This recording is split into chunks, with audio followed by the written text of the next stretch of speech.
So right now we're going to introduce you to a structure to help you to better start to practice reflection or do the reflective practice.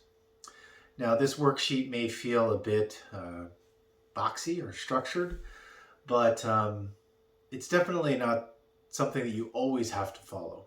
At the same time, what it's there to do is actually help you to, through questions, get underneath the surface of what you have experienced in a particular event. Now, we start with a specific event because we want you to be able to get underneath something. If it's too broad, it becomes a bit difficult to really understand what happened. So, like, too broad might be, yesterday I had a bad day. All right, that's very broad. May not seem that way at the time, but it is. Whereas yesterday, I had an experience with a coworker, right, which is more specific. So we want you to start with a specific event, and using that specific event, we'll start to unpack things. So I'm going to walk you through this outline so that you have a sense of what each piece is really looking for. And again, over time, as you use this and you better understand this process, actually you might even be able to, in somewhat real time, be asking yourself some of these questions to help you better understand what's going on. Because again, in many ways, leadership is understanding what's happening, understanding what's going on, and being able to take right action. So reflective practice is a key tool in helping you to do that.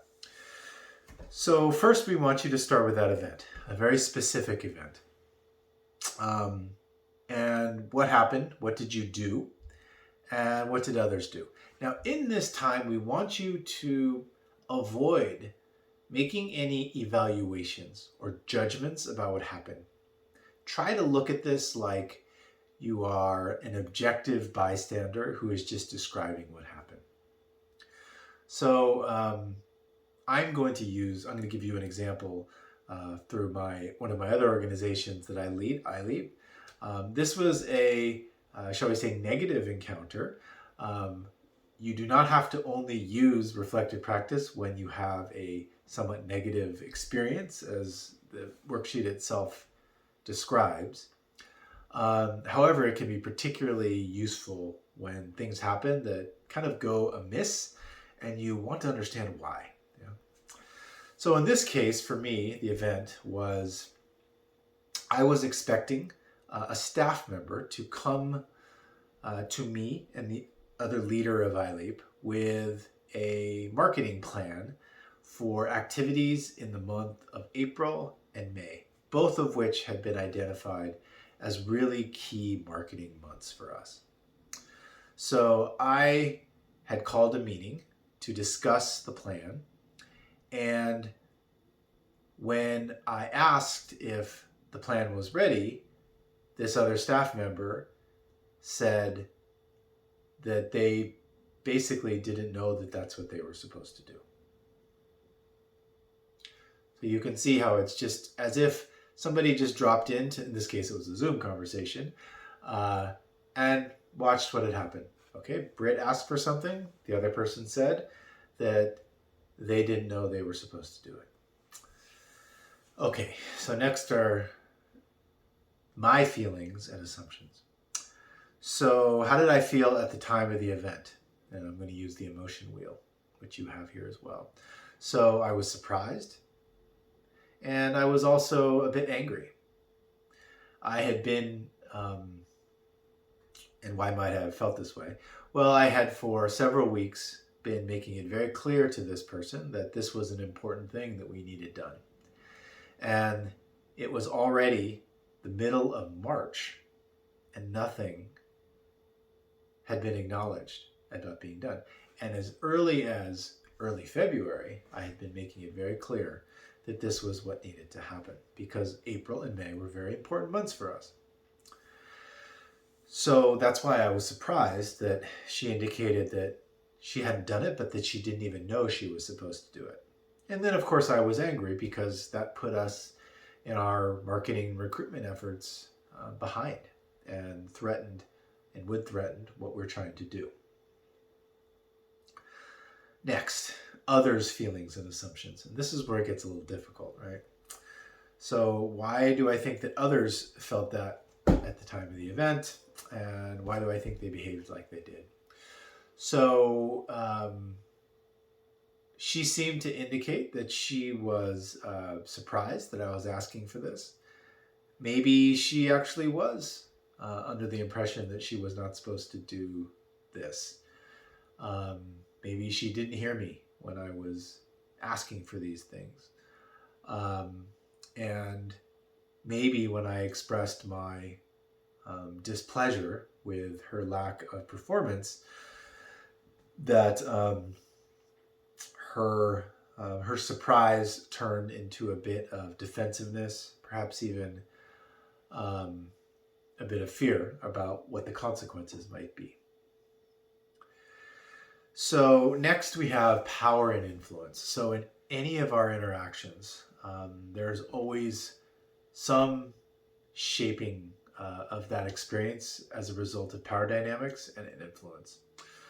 So this section of these questions are there to help us explore what they might be. Doesn't mean we always have the answers, but it's an attempt to try to explore what those might be.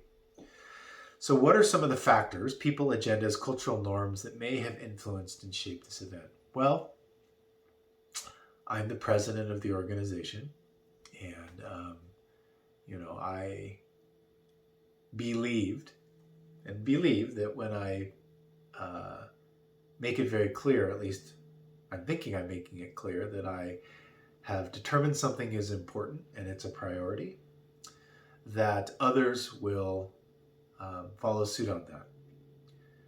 Now, I'm always open for feedback and questions and changes to things, but I assume as a leader, if those are not there, that people are in agreement and they will execute on their scope of work and what they're supposed to do. So that's what I think was shaping the dynamic, a bit of positional authority. At the same time, I typically present in a leadership and management role as someone who is easy to approach and perhaps doesn't come down as hard on people if they don't perform to whatever expectations have been put there. Not that people think I'm a pushover or a nice guy, but perhaps they don't think that there is the same consequence if they are unable to perform on their scope of work. So what are some things that I maybe have not considered? Well, maybe that latter point about me being perhaps too accommodating was something that she felt very present, and that because she didn't want to, which I would learn later, it would be okay for her to be empowered to make that decision on her own. Impact and intent. So how did this experience impact me? Well, it meant that I had to go and change scope of work. I have to go and find a way that we're going to do this, so it puts more work on my plate. And it also leads me to think, how is this going to get done? How did this impact others? Well, now other people had to get involved and pick up the slack because they had also expected that this person was going to do the work. And did this impact align with the original intent going into the experience? Well, absolutely not. My intent, my expectation was that, particularly around this event, that she was going to come prepared with the plan and we were going to go over it. So it did not align. Some other ways of looking at this. What are some other ways of understanding? And this is where it gets hard because I've maybe shaped what I think happened and who was at fault. But maybe she is going through difficult things in her personal life that made it hard for her to focus. Maybe I wasn't clear enough. Maybe I needed to repeat myself more. Maybe other people told her that it wasn't an important thing within the organization, and that led her to feel like it wasn't.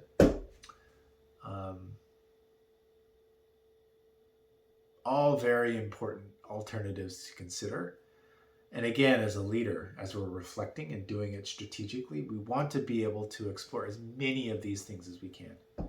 Doesn't mean that they're right, doesn't mean we have to act on them, but it helps us to understand maybe there's a different way of looking at this. Because you know what? There is always a different way of looking at it. So this brings us to the discovery. What did I discover from the process? Well, disappointingly, I discovered that this person was not the right person for the job. And not only were they unable to perform in this task, but there were other things that they were severely lacking and not performing on as well. And so we made the difficult decision to let her go. And so this was sometimes, there's the saying, the straw that broke the camel's back. This was probably a lighter experience than a straw, but it was certainly something that only after some reflection, where I was able to not be below the line, but get back above it, be more fully resourced to look more thoughtfully at what had happened and the impact on me and others in the organization, and made the decision that this person was not the right fit for what we needed. So what do I know now that I didn't know before? Well, I know that I need to be clear. I need to, in many ways, demand excellence in a way that perhaps when you are perceived to be accommodating, nice, perhaps that gets lost. So that's something that I've taken forward in this, is I lead and manage from a place of deep trust. I trust that you will do whatever it is that we've agreed that you're going to do. So you have to break that trust in order for me to not trust you. I know with other people, they start from the other place. You have to work up to trust. Now, I don't believe that one is better than the other. It's what works for you. But for me, it's the former. And so at the same time, I have to recognize there's a shadow side to that. So I need to tend to that. Be careful. Because if I don't, the work might not get done. Or if it is, it might be something that gets put on my plate, and that doesn't help me. So you can see that this outline is there to help move us through a process that leads to some discovery and clarity. As leaders, we are pulled in all directions. We're so busy. It'd be difficult to find this time and space to uncover what's at the core of some of these things. Hopefully my experience has showed you a little bit about how ultimately the learning is about ourselves and our leadership. It's not about assigning blame on others. It's not about being right even. It's about the learning. So that's what reflection is here to do. Help us to learn. And by way of that, help us to be better leaders. I look forward to your questions. I look forward to reading your worksheets. And I look forward to seeing how you use reflection as a strategic tool